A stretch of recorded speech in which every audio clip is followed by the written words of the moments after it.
To you on the other side of the screen, hello, Shine here. Welcome to my channel if it's your first time, and welcome back if you've watched my previous videos.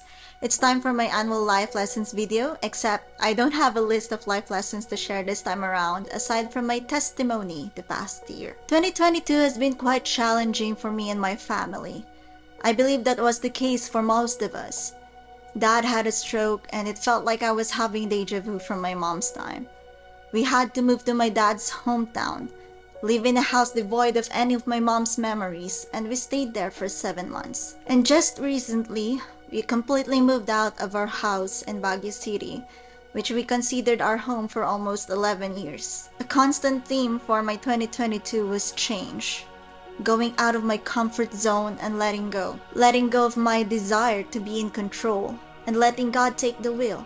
During our first few weeks in Iloilo, I was really struggling in regards to being in a new place, thinking about my dad's well-being, and coping with the loneliness I was feeling as I felt my mom's absence so strongly during those times. It came to a point where I felt like wishing I was the one gone instead of my mom, because surely her presence in this world would be so much better than mine, of the difference she's made in the lives of so many people.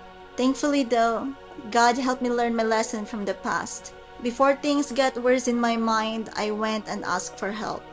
I asked my dad to pray over me, and he and my brother did just that. We spent time talking one night, and I poured my heart out to them. My worries, my loneliness. Ask for help when you know you need it. I was so used to keeping things to myself, not realizing that by doing so, I made my family worry about me.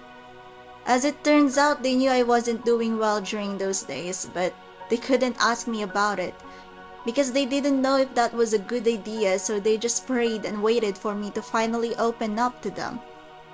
We don't have to carry everything on our own. Sometimes we'll feel loneliness, and that's alright, but we should try to remember during those times that there are people who care and loves us. As I've mentioned a while ago, we moved out of our place back in Baguio City, and it definitely feels weird. More than leaving the house, what it symbolizes is what made me a bit emotional. Our family spent 13 years in Baguio before we moved to Metro Manila back in 2016.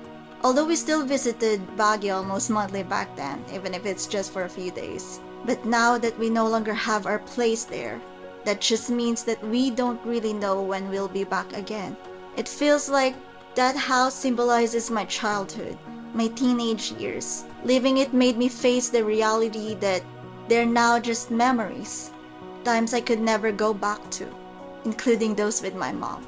It felt like I was saying goodbye to everything, finally letting it all go, accepting that now they'll all just be my memories. Finally moving forward, looking back to reminisce from time to time, but never dwelling in the past.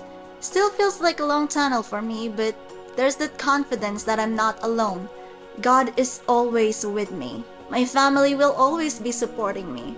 And I know there's a lot of people always praying for me.